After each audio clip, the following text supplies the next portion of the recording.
A gente viu na nossa meditação de ontem como que Jericó foi vencida. Vimos também como que as pessoas ficaram confiantes em Deus acerca de suas próximas vitórias, né? E agora a gente vai ver o que aconteceu quando eles clamaram ao Senhor acerca de Ai. Eles foram derrotados em Ai, né? E aí eles clamam ao Senhor, conforme a gente viu na nossa última meditação. E agora Ai é derrotada. O que a gente pode dizer, isso tudo está no capítulo 8 de Josué, pensando em todas as coisas que já temos falado nos vídeos anteriores, da cosmovisão daqueles povos, o que a gente sabe é o seguinte: depois que eles clamaram ao Senhor, que o Senhor os santificou, e tudo aquilo que nós aprendemos na nossa última meditação, Ai finalmente é derrotada. Porque a orientação, grotescamente falando, foi que os israelitas se fizessem de derrotados, né? Enquanto já havia emboscadas armadas fora, ao redor da cidade de Ai, uma turma chegou até a entrada de Ai, e aí os seus habitantes pensaram assim: esse é o povo que a gente derrotou tempo atrás? E vamos persegui-los, eles são um bando de derrotado mesmo. E aí a cidade de Ai sai todinha atrás, diz que o rei de Ai fala assim: não só os soldados, todo mundo persegue esse povo, que esse povo tudo perdeu o playboy. Aí foi a cidade inteira atrás dos israelitas, e nesse meio tempo uma outra turma entrou para a cidade e tacaram fogo em tudo que tinha lá na cidade. E aí quando as pessoas resolveram voltar, tinha emboscados no meio do caminho, e aí foi aquela carnificina, mais uma versão dessa carnificina que a gente já tem explicado os porquês delas em outros momentos, tanto os motivos espirituais quanto os porquês dessa prática ter passado um dia pelas sociedades humanas. Hoje eu quero meditar com você apenas 4 ou 5 lições que a gente tira desse episódio da destruição de Ai, porque Ai finalmente foi destruída depois do mico que eles pagaram, não é verdade? Então, a primeira lição que a gente tira dessa destruição de Ai, e aí eu peço a você novamente para que você olhe aí nas descrições dos vídeos, primeiro, os porquês da destruição dos povos cananeus por parte de Israel. Segundo, você explicar essas situações não significa concordar com elas, mas é também compreender que a gente não precisa repetir essa destruição hoje. Então, leia aí nas descrições o vídeo e o link, né, para você acessar esses vídeos. Mas a primeira lição que a gente tira aqui é que depois da reclamação humilde veio o ânimo portentoso do Senhor. Porque depois que Josué se humilhou com o povo de Deus, Deus chega para eles aqui, no capítulo 8, versículo 1, aí Deus diz para Josué, dá um afago nele, né?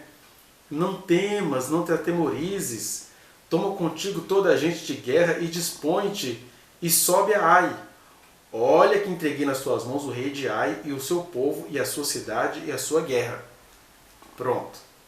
Depois da humilhação, depois da consagração, depois de reconhecer que nós que gostamos de uma carnificina fomos chamados para sermos santificados em Deus, mas santificados em Cristo, a gente está num mundo que gosta de guerras, então se a guerra é necessária, não temos por que fugir dela.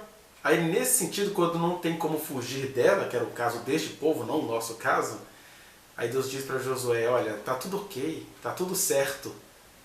Oração ok, consagração ok, preparação para a terra ok, na minha presença ok, como diria o hit do último carnaval. Então agora, força, ânimo, não temas, não tenham medo, o meu compromisso com vocês continua. Essa é a primeira lição. Isso é para você que se sente tão culpado de pensar: poxa, eu pisei na bola com Deus, não tem mais saída não. Quando você cumpre os propósitos da santidade do Senhor, Ele chega para você e te dá um afago. Vai com tudo, porque a minha aliança com você não acabou. Não desanime. Vai com tudo. É o que o Senhor nos diz quando a gente acha que não vale mais a pena. Porque tem mais, ó.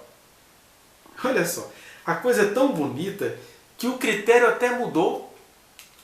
Quem está acompanhando esses vídeos comigo viu que lá em Deuteronômio, no capítulo 20, especificamente no versículo 16, vai dizer que com relação aos povos cananeus, todo fôlego de vida tinha que ser exterminado. O que é todo fôlego de vida?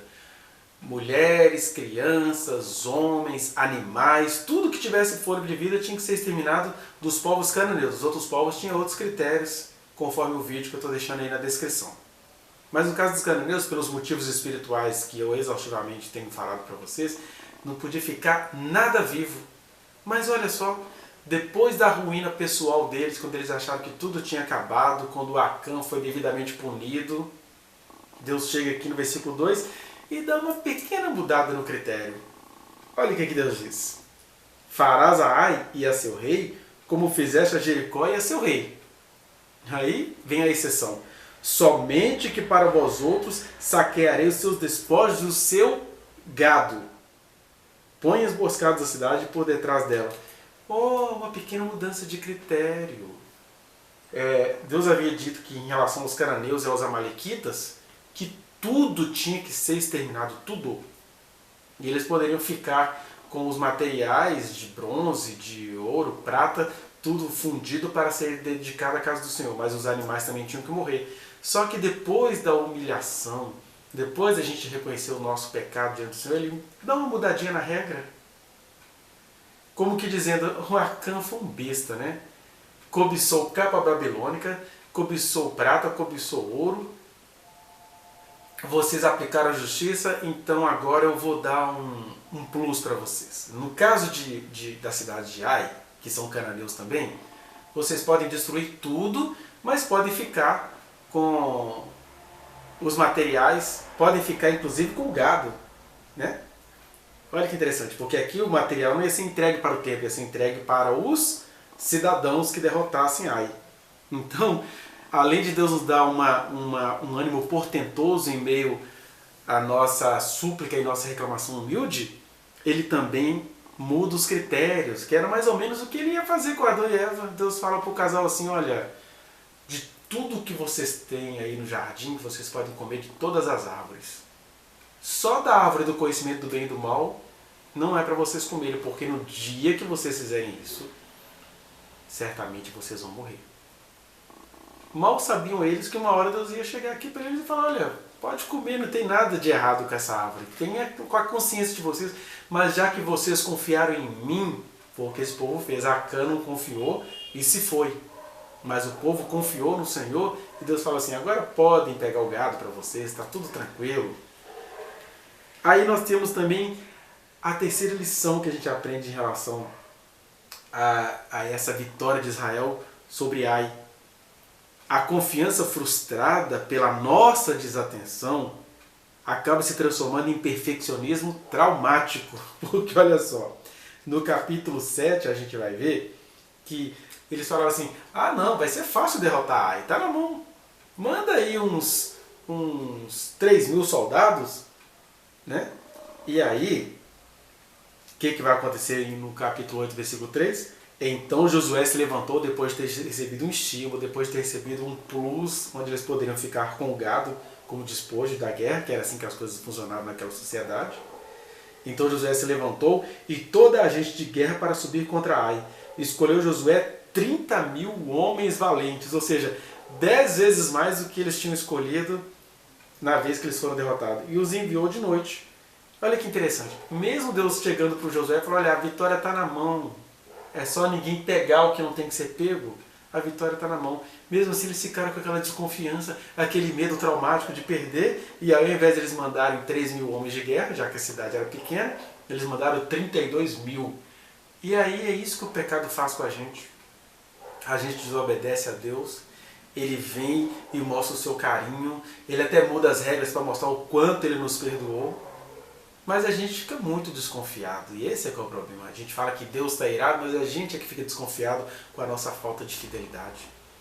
E aí ele sabendo que a guerra era deles, que era só tudo estar dentro dos critérios, porque se não tivesse dentro dos critérios, ele poderia mandar 40 mil homens, eles iam ser derrotados.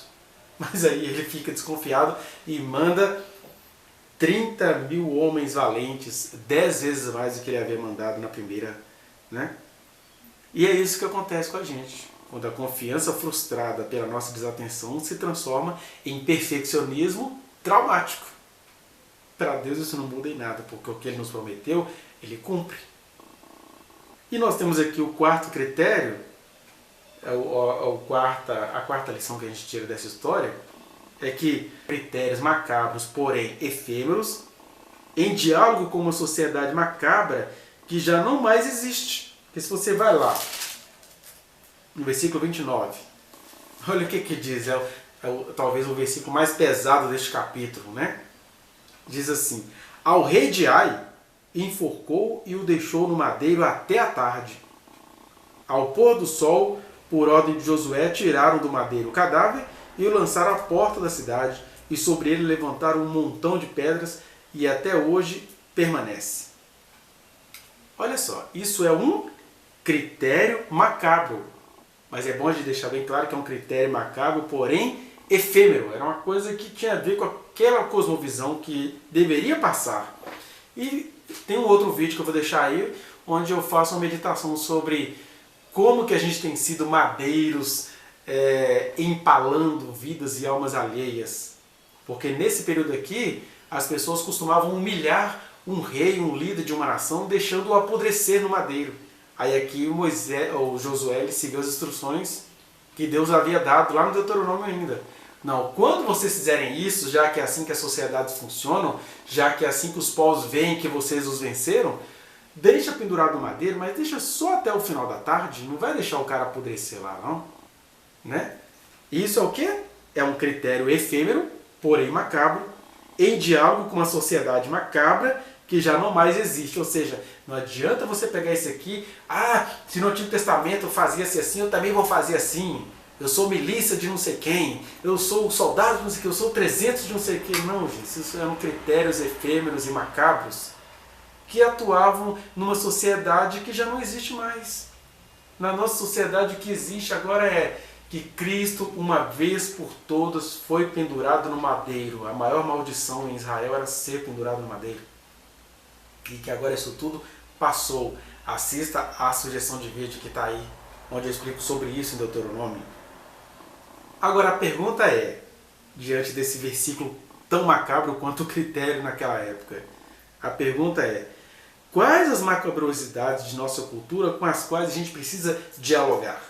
Porque essa cultura aqui passou, ninguém precisa ver alguém apodrecendo no madeiro e muito menos deixá-lo até a tarde. Mas e a nossa cultura? A nossa cultura tem as suas macabrosidades? Primeiro, a gente precisa dialogar com essa vontade da nossa sociedade de se armar. Quem é cheio do Espírito Santo já deveria trazer uma outra proposta. Se um soldado precisa ir para a guerra, amém, que ele se arme, que ele treine para vencer uma guerra. Agora, nós que não estamos em guerra, a gente deveria ser contra o desarmamento no nome do Senhor, que nos protege, que nos blinda, e não tem nada de feitiçaria aí, tem apenas confiança de que nós andamos agora por outras lógicas, não é mais pela lógica do capitão Josué, nem pela lógica do Davi que teve que exterminar povos, é pela lógica do Espírito Santo que veio nos trazer vida.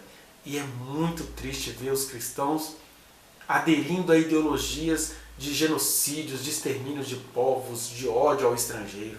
Isso é sodomia. Então a gente precisa ter esse primeiro diálogo com a nossa sociedade. O segundo, os aspectos macabros da nossa sociedade, a gente tem que dar um não à pena de morte.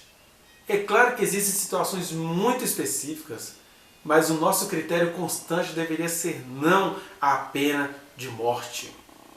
Porque Deus deu a vida e só Ele tem o poder de tirá-la. Agora, numa situação muito específica, tudo bem. Mas no geral não. No geral a gente não deveria ser a favor da pena de morte. E segundo, a gente também deveria rejeitar o vexame, porque a gente não mata, a gente às vezes não vai para a guerra, mas a gente adora uma exposição. Igual, por exemplo, existem coisas na sua vida que elas são suas, são particulares, e você pecou em relação a isso diante de Deus. O que você quer fazer? eu preciso publicar isso amanhã no Jornal Nacional. Você fica com aquela vontade de sofrer, de se expor por uma coisa que poderia ser resolvida entre você e Deus mesmo, já que não houve prejuízo de terceiros. Ou se houve prejuízo de terceiros, não é um povo, uma cidade ou uma nação, são pessoas com as quais você precisa se reconciliar. Mas o que a gente faz? A gente adota a lógica do madeiro, a gente quer vexame. Enquanto a pessoa não se sente vexada ou vexaminando alguém em uma situação vexatória, ela não fica sossegada. Esses são os critérios da nossa cultura com os quais a gente precisa dialogar. E dialogar significa isso: não ao armamento, não à pena de morte, não ao vexame, mas se a gente for convidado para a guerra, né, todos os homens do Brasil até 45 anos podem ser chamados para a guerra, aí sim, não tem como você fugir da guerra. Aí dá para você adotar esses critérios: Senhor, eu nem sou de guerra, mas vem comigo, por favor. Mas isso é uma situação que neste momento no Brasil nem se cogita, a não ser os seguidores do atual governo que querem fazer guerra, que ficam criando problema, ficam falando mal da China, mal de Cuba, mal de tudo quanto é coisa. Nem Salomão, na sua antiguidade, tinha tanta burrice na cabeça, né? Segunda situação com a qual a gente tem que dialogar é que o Deus de Josué é o Deus de Ananias e Safira. Ou seja, dizer não à pena de morte é no sentido de que eu não sou um ser assassino que vou sair por aí matando. Mas o Deus que nos tempos de Josué deu autorização ao povo para matar Acã e toda a sua família porque eles estavam matando todo um povo em nome de uma cobiça pessoal, é o mesmo Deus que no livro de Atos capítulo 5 aparece lá, o Espírito Santo, um ambiente cheio do Espírito Santo. Aí vem um casal e conta uma lorota, leva o dinheiro do dízimo, que nem era isso, estavam levando o mínimo do mínimo. E aí, igual o apóstolo Pedro falou: olha, gente, eu não pedi dinheiro a vocês. Se vocês querem contribuir ao Senhor com seus dízimos, contribuam, mas façam com fidelidade. Mas por que você, Ananias, e a sua esposa Safira mentiram ao Senhor? Aí, naquela hora, quando o Espírito Santo está presente, o poder de Deus está presente, Ananias cai morto. E aí vem Safira, e aí eles falam: olha, estão levando o corpo do teu marido, e levaram de Safira também. Ou seja, Deus, que é o autor da vida, recolheu, mostrando o seguinte, que Deus fala a linguagem macabra que o perverso entende. Sempre lembrando que Deus é amor e é a salvação dele que está operando nisso tudo. Sempre lembrando que Ai foi destruída porque eles carregavam a senha de serem salvos apenas pela morte, mas é serem salvos porque, como eu disse ontem, antes de ontem, e devo dizer amanhã, esses povos aqui, ó, de Jericó e de Ai, eles não praticaram a blasfêmia contra o Espírito Santo porque eles não tinham com Deus a intimidade que eu e você temos e que Israel tinha, e que as lideranças de Israel tinham. Eles não blasfemaram contra o Espírito Santo. E Jesus disse que esse pecado da blasfêmia contra o Espírito Santo é o único que não é perdoado nem nesta vida e nem na vindoura. Por isso que eles foram exterminados, para serem perdoados na vida vindoura. E aqui eu não estou dizendo que é para você andar conforme as suas loucuras, não. O que eu estou dizendo é que para povos que não tiveram a chance que você tem de conhecer a Deus, Deus sabe salvá-los. Com a linguagem que eles entendem, arrancando-lhes a vida, mas levando-os para a vida eterna. É o que Pedro vai dizer lá de 1 Pedro 3, versículo 8 até o 4, versículo 6. Vai dizer que foi assim que Jesus foi lá e tirou os espíritos em prisão, pregou aos espíritos em prisão que aguardavam a longanimidade de Deus. Embora ele esteja falando de uma categoria específica, ele está dizendo isso, que só tem um pecado que não é perdoado nem nessa vida e nem na outra: a blasfêmia contra o Espírito Santo. E o povo de Ai não blasfemou contra o Espírito Santo. E Ananias e Safira não blasfemaram contra o Espírito Santo. Por isso que eles foram recolhidos. E o juízo final muito nos surpreenderá. Eu acho importante a gente enfatizar isso, porque é a gente sempre assinando embaixo com o amor de Deus, é que essa macabrosidade toda perde o sentido. E o que fica aqui são essas questões da intimidade, que você pode pecar se pecar foi inevitável, o Senhor ele renova a aliança com você, ainda te dá um bônus, como ele fez aqui com Josué. Ele muda o critério. E depois a gente acaba praticando os nossos exageros porque a gente fica desconfiado de nós mesmos e botamos a culpa em Deus. E a gente acaba tendo que dialogar com os critérios macabros daquilo que era a nossa cultura. E na nossa cultura a gente tem que dizer um não à pena de morte, um não ao armamento e um não à situação vexatória. Por outro lado, se eu for chamado à guerra, o Senhor é comigo. Por outro lado, se o Senhor entender que a gente está numa situação muito vexatória, eu não vou precisar recorrer à beligerância. Ele resolve o problema, como ele levou Ananias e Safira ali diante de todo o seu povo.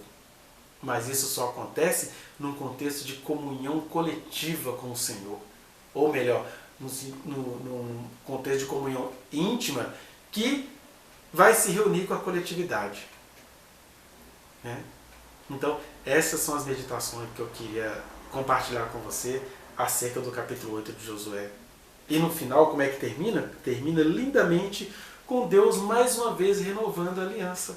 Aí eles fazem lá um altar de pedras toscas, como Deus tinha instruído lá atrás, dizendo o seguinte, ofereçam-se a mim como vocês são, pedras toscas, não precisa trabalhar, não precisa passar cal.